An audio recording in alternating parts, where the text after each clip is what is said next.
हरे कृष्ण। ओम नमः शिवाय। आप सभी का दिन शुभ और मंगलमय हो। भगवान श्री हरि और भोलेनाथ की कृपा आप सभी पर बनी रहे। आज फाल्गुन मास की कृष्ण पक्ष की अष्टमी तिथि है। आज सूर्योदय होगा 6:54 पर और सूर्यास्त 5:56 पर। आज ब्रह्म मुहूर्त सुबह 5:21 से लेकर 6:12 तक रहेगा और राहु काल का समय सुबह 8:30 से लेकर 9:54 तक रहेगा। पहले हम सुनते हैं फाल्गुन मास में सुने जाने वाली कहानियाँ। उसके बाद श्री शिव पुराण महात्म्य सुनेंगे। नियम की कथा का श्रवण करते हैं।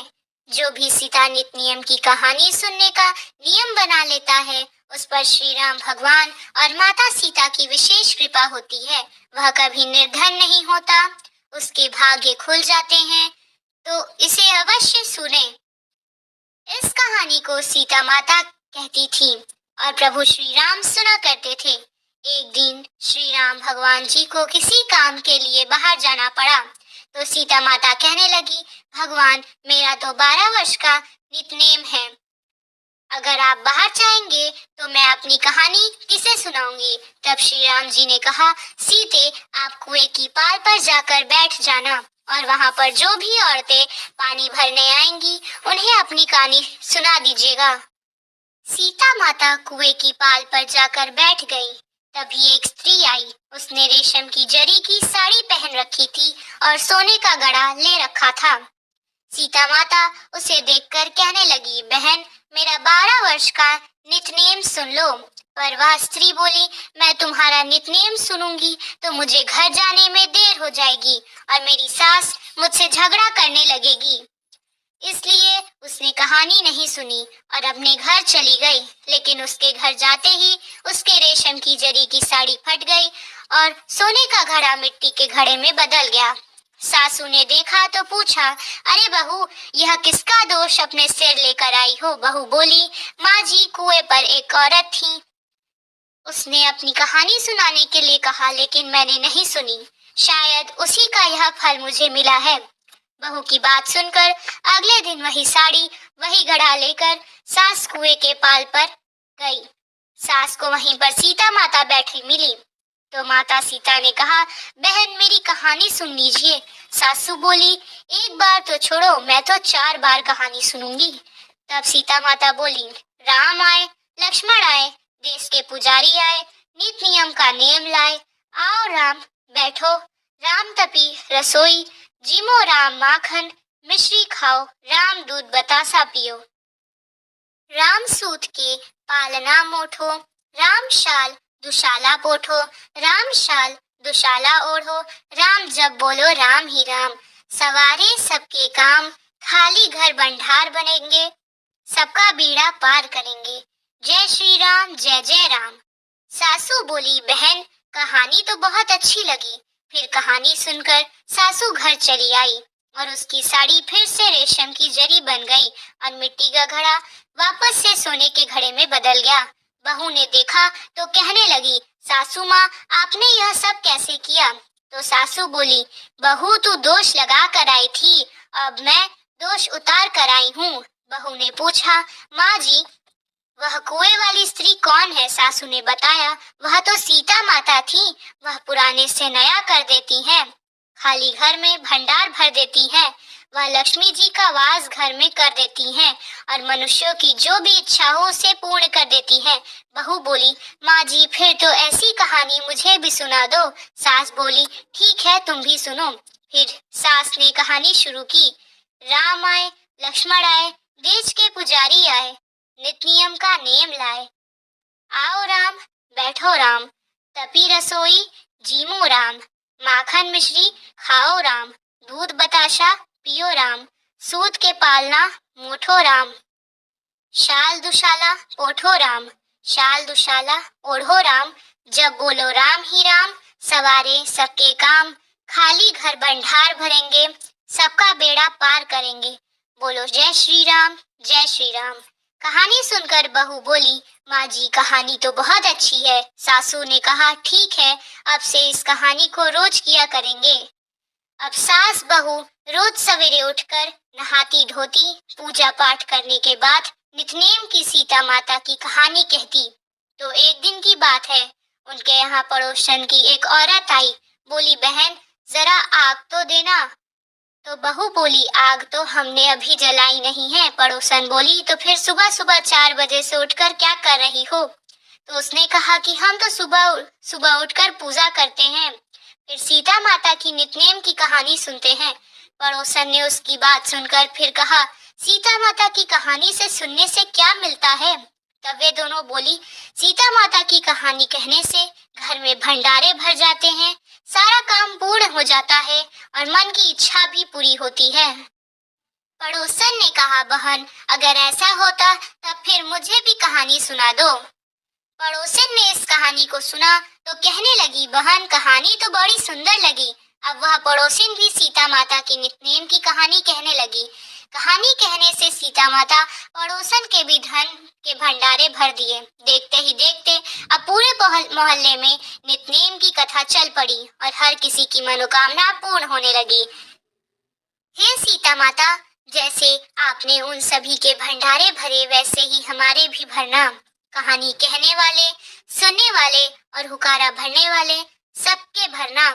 सभी प्रेम से बोलिए, सीता माता। एक बार किसी नगर में एक साहूकार था। उसके घर में धन की कोई कमी नहीं थी, लेकिन कोई संतान न होने के कारण वह बड़ा दुखी था। संतान प्राप्ति के लिए वह हर सोमवार को व्रत रखता था और पूरी श्रद्धा के साथ शिव मंदिर जाकर भगवान शिव और माता पार्वती की पूजा किया करता था।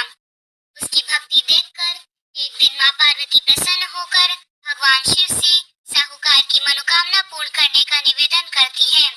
पार्वती जी के आग्रह पर भगवान शिव ने कहा, हे देवी, इस संसार में हर प्राणी को उसके कर्मों का फल मिलता है और जिसके भाग्य में जो हो उसे भोगना ही पड़ता है। लेकिन पार्वती जी ने साहूकार की भक्ति देखकर उसकी मनोकामना पूर्ण करने की इच्छा व्यक्त की।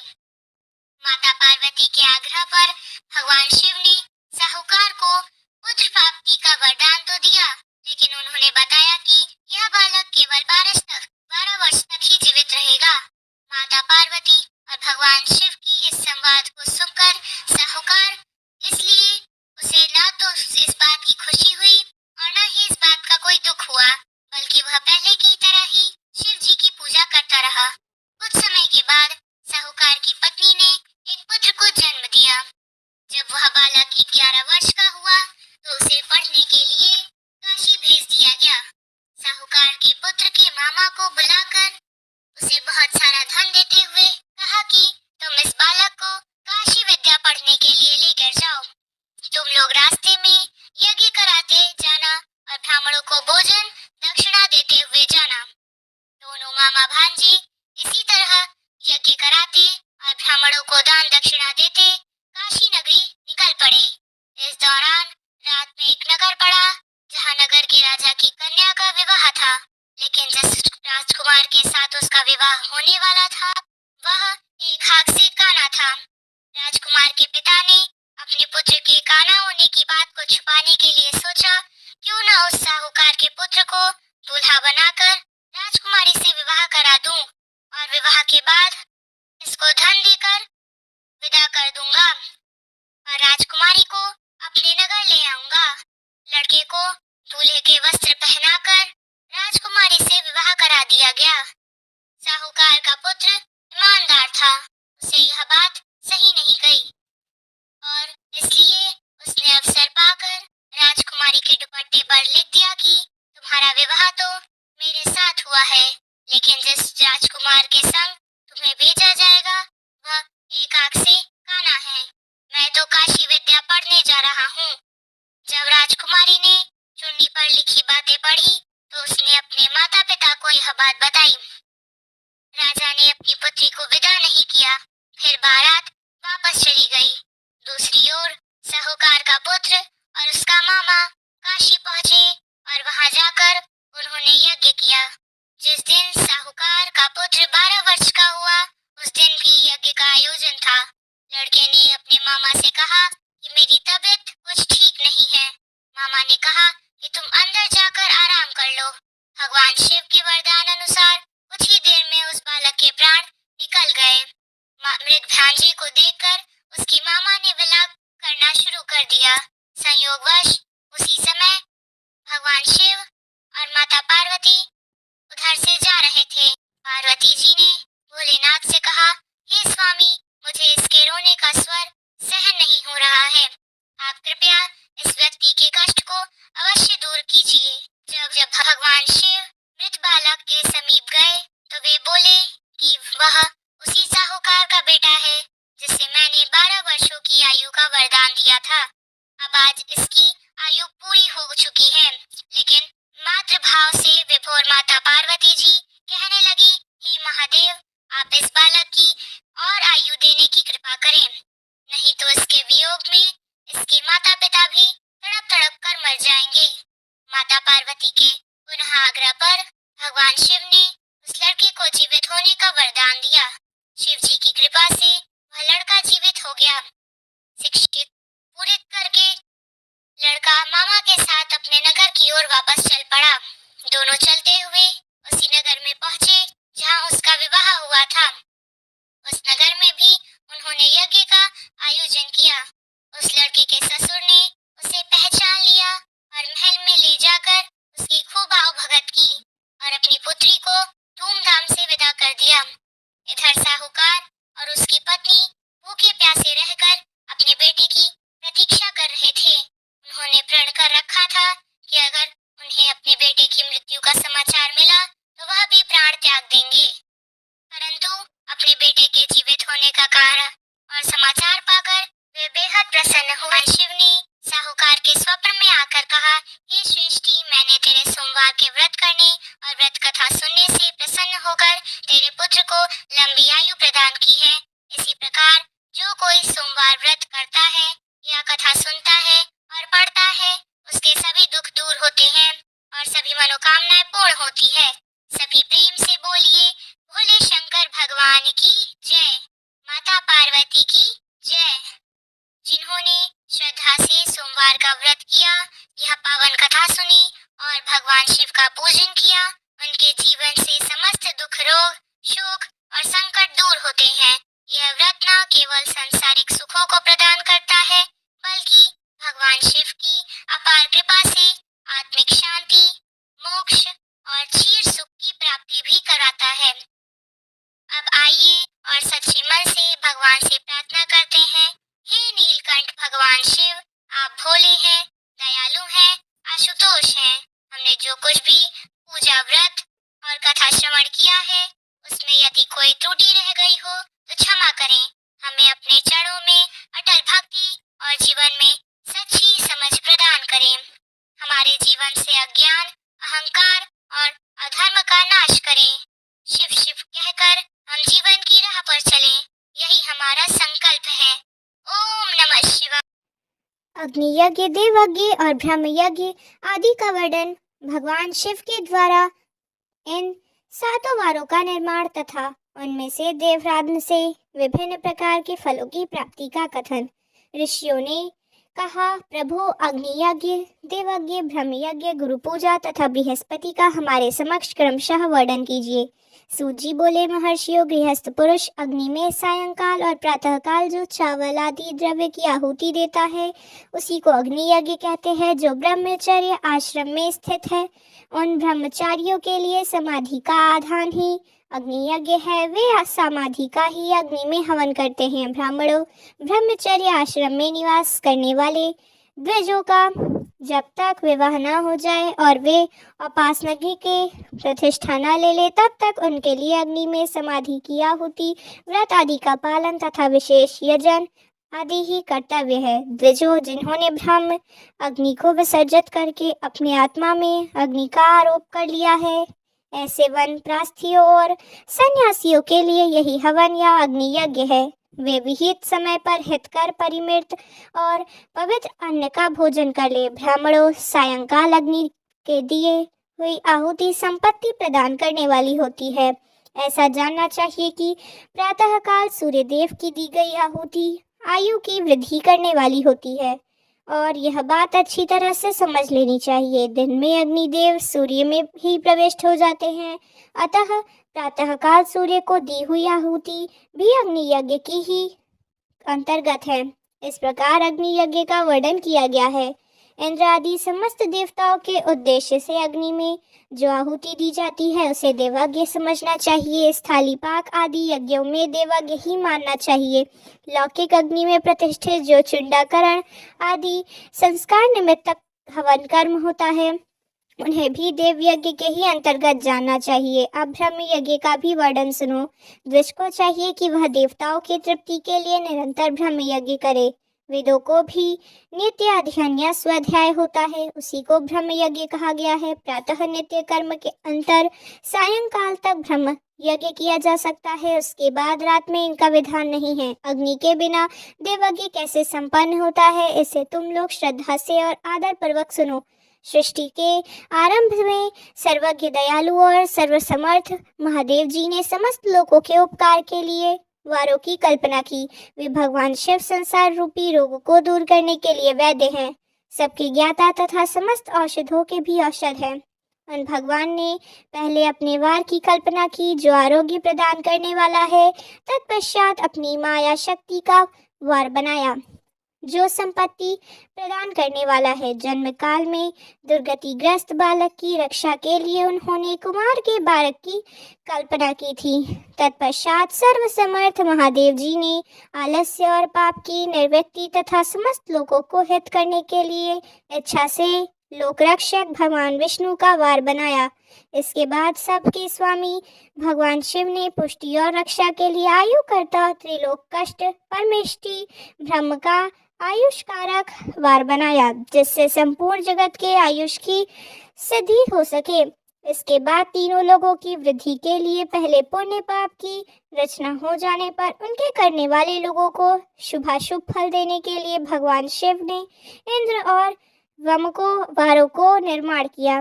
यह दोनों वार क्रमशः भोग देने वाले तथा मृत्यु भय को दूर करने वाले हैं। इसके बाद सूर्य आदि 7 ग्रहों को जो अपने में ही स्वरूप तथा प्राणियों के लिए सुख दुख के सूचक है, भगवान शिव ने उपयुक्त 7 वारों का स्वामी निश्चित किया है। वे सब के सब ग्रह नक्षत्रों से ज्योतिर्मय मंगल में प्रतिष्ठित है। शिव के 4 वार या दिन के स्वामी सूर्य हैं, शक्ति संबंधी वार के स्वामी सोम है, कुमार संबंधी दिन के अधिपति मंगल है और विष्णुवार के स्वामी बुध हैं। ब्रह्मा जी के वार के अधिपति बृहस्पति हैं। इंद्रवार से स्वामी शुक्र और यमवार के स्वामी शनीश्वर हैं।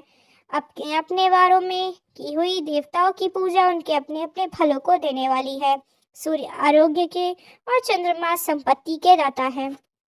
मंगल व्याधियों का निवारण करते हुए बुध पुष्टि देते हैं, बृहस्पति आयु की वृद्धि करते हैं, शुक्र भोग देते हैं और शनीश्वर मृत्यु का निवारण करते हैं। ये 7 वारों के क्रमशः फल बताए गए हैं जो उन देवताओं के प्रीति से प्राप्त होते हैं। अन्य देवताओं की भी पूजा फल देने वाली शिव ही हैं। देवताओं की प्रसन्नता से भगवान शिव की पूजा 5 प्रकार की ही पद्धति बनाई गई है। उन देवताओं के मंत्रों का जब पहला प्रकार है, उनके लिए होम करना दूसरा और तीसरा दान करना तथा तप करना चौथा देव है। इस प्रकार वेदी पर, प्रतिमा में, अग्नि में तथा ब्राह्मण के शरीर में आराध्य देवी और देवताओं के भावना के करने के लिए 16 उपचार से उनकी पूजा या आराधना 5वां प्रकार है। इनमें पूजक और उत्तरोत्तर आधार श्रेष्ठ है। पूर्व के अभाव में उत्तरोत्तर आधार का अवलंबन करना चाहिए। दोनों नेत्रों तथा मस्तक के रोग में कुछ रोग की शांति के लिए भगवान सूर्य की पूजा करके ब्राह्मणों को भोजन कराएं। तदंतर 1 दिन, 1 मास, 1 वर्ष तथा 3 वर्ष तक लगातार ऐसा साधन करना चाहिए। इससे यदि प्रबल प्रारब्ध का निर्माण हो जाए तो रोग एवं जरा आदि रोगों का नाश हो जाता है। इष्ट देव के नाम मंत्रों का जाप आदि साधन्यावार आदि अनुसार फल देते हैं। रविवार को सूर्य देव के लिए, अन्य देवताओं के लिए तथा ब्राह्मणों के लिए विशिष्ट वस्तु अर्पित करें। यह साधन विशिष्ट फल देने वाला है तथा इसके द्वारा विशेष रूप से पापों की शांति होती है। सोमवार को विद्वान पुरुष संपत्ति की प्राप्ति के लिए लक्ष्मी आदि की पूजा करें तथा संपन्न लोग ब्राह्मणों को घृत पतक अन्न का भोजन कराएं। मंगलवार को रोगों की शांति के लिए आदि की पूजा करें तथा उड़द, मृग, मूंग और अरहर की दाल आदि से युक्त अन्नों को ब्राह्मण को भोजन कराएं। बुधवार को विद्यावान पुरुष दधि युक्त अन्न से भगवान विष्णु का पूजन करें। ऐसा करने से सदा पुत्र और मित्र, कलत्र और आदि की पुष्टि होती है। जो दीर्घायु होने की इच्छा रखते हो वह गुरुवार को देवताओं की पुष्टि के लिए वस्त्र, यज्ञोपवीत तथा घृत मिश्रित खीर से यजन पूजन करें। भोगों की प्राप्ति के लिए शुक्रवार को एकाग्रचित होकर देवताओं का पूजन करें और ब्राह्मणों की तृप्ति के लिए शरणरस युक्त अन्न दें। इस प्रकार स्त्रियों की प्रसन्नता के लिए सुंदर एवं वस्त्र आदि का विधान करे। शनेश्वर अपवित्र मृत्यु का निवारण करने वाले हैं। उस दिन बुद्धिमान पुरुष रुद्र आदि की पूजा करें। तिल के होम से, दान से देवताओं को संतुष्ट करके ब्राह्मणों को तिल मिश्रित अन्न भोजन कराएं। जो इस तरह देवताओं की पूजा करेगा वह आरोग्य आदि फल की भागी होगी। देवताओं के नित्य पूजन, विशेष पूजन, स्नान, दान, जप, होम तथा ब्राह्मण तर्पण आदि में रवि आदि खारों में विशेष तिथि और नक्षत्रों का योग प्राप्त होने पर विभिन्न देवताओं के पूजन में सर्वज्ञ जगदीश्वर भगवान शिव ही उन देवताओं के रूप में पूजित हो सब लोगों को आरोग्य आदि फल प्रदान करते हैं। देश, काल, पात्र, द्रव्य, श्रद्धा एवं लोक के अनुसार उन्हें तारतम्य क्रम का अध्ययन करते हुए महादेव जी की आराधना करने लगे और लोगों को आरोग्य फल देते हैं। शुभ के आरंभ में और अशुभ के अंत में तथा जन्म नक्षत्रों के आने पर गृहस्थ पुरुष अपने घर में आरोग्य आदि की समृद्धि के लिए सूर्य आदि ग्रहों का पूजन करें। इससे सिद्ध है कि देवताओं का यजन संपूर्ण अभीष्ट वस्तुओं को देने वाला होगा। ब्राह्मणों का देव यजन कर्म वैदिक मंत्र के साथ होना चाहिए। शुद्ध आदि दूसरों का देवज्ञ तांत्रिक विधि से होना चाहिए। शुभ फल की इच्छा रखने वाले मनुष्य को साथ ही दिन अपनी शक्ति के अनुसार सदा देव पूजन करना चाहिए। निर्धन मनुष्य तपस्या द्वारा और धनी धन के द्वारा देवताओं की आराधना करें। वह बार बार श्रद्धा पूर्वक इस तरह के धर्म का अनुष्ठान करता है और बारंबार पुण्य लोगों में नाना प्रकार के फल भोग कर पुनः इस पृथ्वी पर जन्म ग्रहण करता है। धनवान पुरुष सदा भोग सिद्धि के लिए मार्ग में वृक्ष आदि लगाकर लोगों के लिए छाया की व्यवस्था करें, बनवाएं।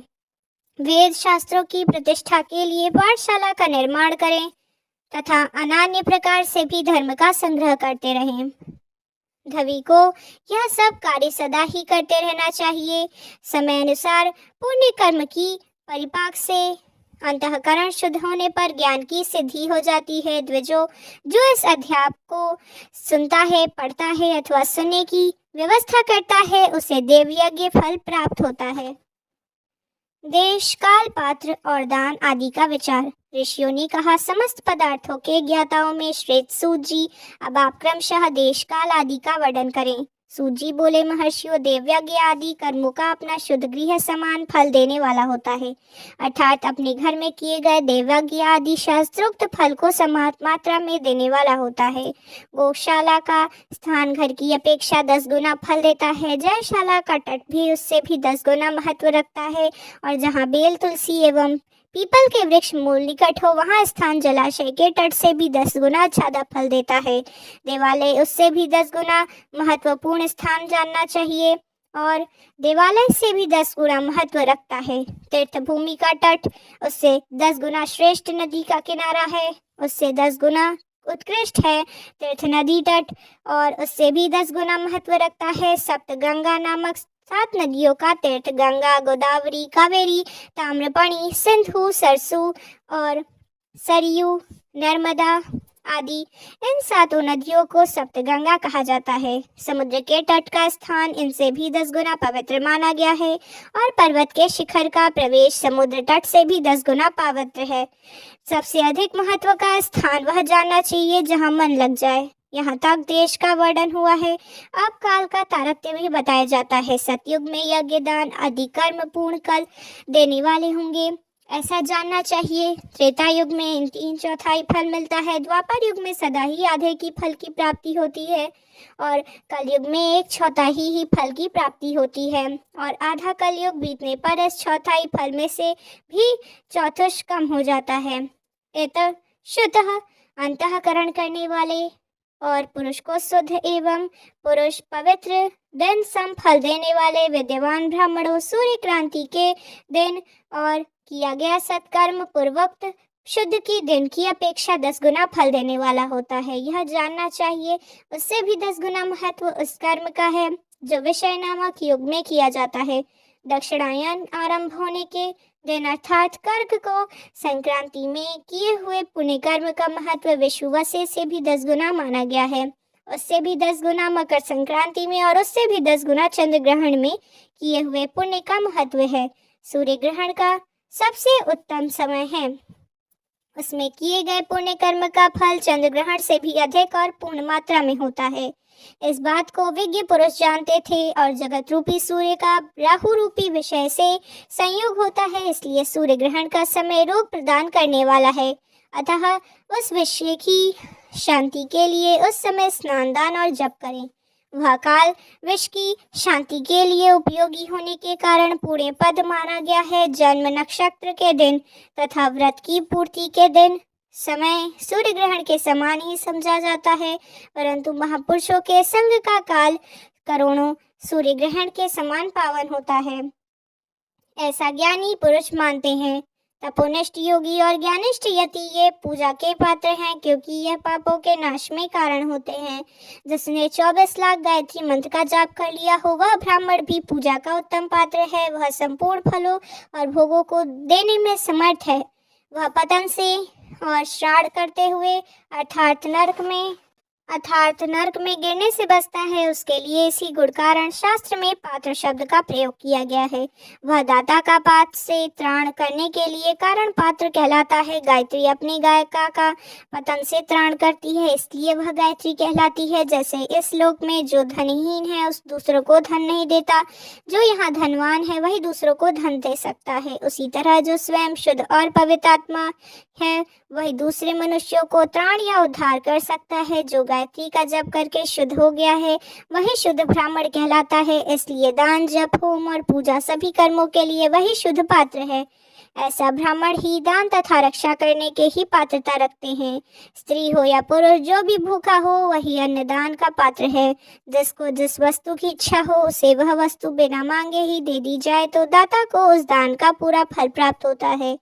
ऐसी महर्षियों की मान्यता है, जो सवाल या याचना करने से बात किया गया हो वह दान आधा ही फल देने वाला बताया गया है। अपने सेवक को दिया हुआ दान 1/4 फल देने वाला होता है। विप्रो जो जाति मात्र से ब्राह्मण और दीनता पूर्ण वृत्ति से जीवन बिताता है उसे दिया हुआ धन का दान दाता को उसे भूतफल और 10 वर्षों तक भोगने प्रदान करने वाला होता है। वही दान यदि वेदवता ब्राह्मण को दिया जाए तो वह स्वर्लोक में देवताओं के वर्ष से 10 वर्षों तक दिव्य भोग देने वाला होता है। शील और उच्च वृत्ति से लाया हुआ और गुरु दक्षिणा में प्राप्त किया हुआ अन्न दान शुद्ध द्रव्य कहलाएगा। उसका दान दाता को पुण्य फल लेने वाला होता है। क्षत्रियों का शौर्य से कमाया हुआ, वैश्यों का व्यापार से और शूद्रों का सेवावृत्ति से प्राप्त किया हुआ धन भी उत्तम द्रव्य कहलाता है। धर्म की इच्छा रखने वाले स्त्रियों को जो धन पिता एवं पति से मिलता हुआ हो उनके लिए वह उत्तम द्रव्य है। गौ आदि 12 वस्तुओं का चैत्र आदि 12 महीनों में क्रमशः दान करना चाहिए। गौ भूमि, तिल, सुवर्ण, घी, वस्त्र, धान्य, गुड़, चांदी, नमक और कोहड़ा और कन्या, ये भी 12 वस्तुएं हैं। इनमें गोदान से कायिक, वाचिक और मानसिक पापों का निवारण तथा कायिक आदि पुण्य कर्मों की भी पुष्टि होती है। ब्राह्मणों भूमि का दान इहलोक और परलोक प्रतिष्ठा की प्राप्ति कराने वाला है। तिल का दान बलवर्धक एवं मृत्यु का निवारक होता है। सुवर्ण का दान जठर भिन्न को बढ़ाने वाला तथा वीरदायक होता है। घी का दान पुष्टिकरण के लिए होता है और वस्त्र का दान आयु की वृद्धि कराने वाला होता है। धान्य का दान अन्न और धन की समृद्धि का कारण होता है। गुड़ का दान मधुर भोजन की प्राप्ति कराने वाला होता है। चांदी के दान से वीर्य की वृद्धि होती है। लवण का दान से शरणस भोजन की प्राप्ति कराता है। सब प्रकार का दान सारी समृद्धि सिद्धि के लिए ही होता है। तृज्ञ पुरुष कुष्मांड के दान को पुष्टिदायक मानते हैं। कन्या का दान आजीवन भोग देने वाला कहा गया है और ब्राह्मणों एवं वह लोक और परलोक में भी संपूर्ण भोगों की प्राप्ति कराने वाला है। विद्यावान पुरुष को चाहिए कि जिन वस्तुओं से श्रवण करके आदि इंद्रियों की तृप्ति होती है उनका सदा दान करें। श्रोत आदि 10 इंद्रियों जो शब्द आदि 10 विषय हैं उनका दान किया जाए तो वे भोगों की प्राप्ति कराते हैं तथा दिशा आदि इंद्रिय देवताओं के संतुष्ट करते हैं। वेद और शास्त्र के गुरुमुख से ग्रहण करके गुरु के उपदेश से अथवा स्वयं ही बोध प्राप्त कराने वाले पश्चात जो बुद्धि का यह निश्चय होता है कि वही कर्मों का फल अवश्य मिलता है, इसी को ध्येय कोटि की आस्तिकता कहते हैं। भाई बंधु अथवा राजा के भय से जो आस्तिकता बुद्धि या श्रद्धा होती है वह कनिष्ठ श्रेणी की आस्तिकता का है, जो सर्वथा दरिद्र है। इसलिए जिसके पास सभी वस्तुओं का भाव है वह वाणी अथवा कर्म द्वारा यजन करें। मंत्र स्त्रोत और जप आदि को वाणी द्वारा किया गया यजन समझना चाहिए तथा तीर्थ यात्रा और व्रत आदि को विद्वान पुरुष शारीरिक यजन मानना चाहिए। जिस से उपाय से थोड़ा भी बहुत या देवातर्पण हो सके, बुद्धि से जो कुछ भी दिया जाए अथवा किया जाए वह दान या सत्कर्म भोगों की प्राप्ति कराने में समर्थ होता है। तपस्या और दान ये 2 कर्म हैं, मनुष्य को सदा करने चाहिए तथा यह ऐसे गृह का दान करना चाहिए जो अपने वर्ण और गुण से सुशोभित है। बुद्धिमान पुरुष देवताओं की तृप्ति के लिए जो कुछ देते हैं वह अतिशय मात्रा में और सब प्रकार के भोग प्रदान करने वाले हैं। उस दान से विद्यावान पुरुष इहलोक और परलोक में उत्तम जन्म और सदा सुलभ होने वाले भोग पाते हैं। ईश्वर रमण और बुद्धि से ज्ञान ध्यान किया जाए आदि कर्म करके मनुष्य मोक्ष फल का भागी होता है। इसी प्रकार से आज का अध्याय समाप्त होता है। इसके आगे के वृत्तांत के लिए चैनल से जुड़े रहिएगा। चैनल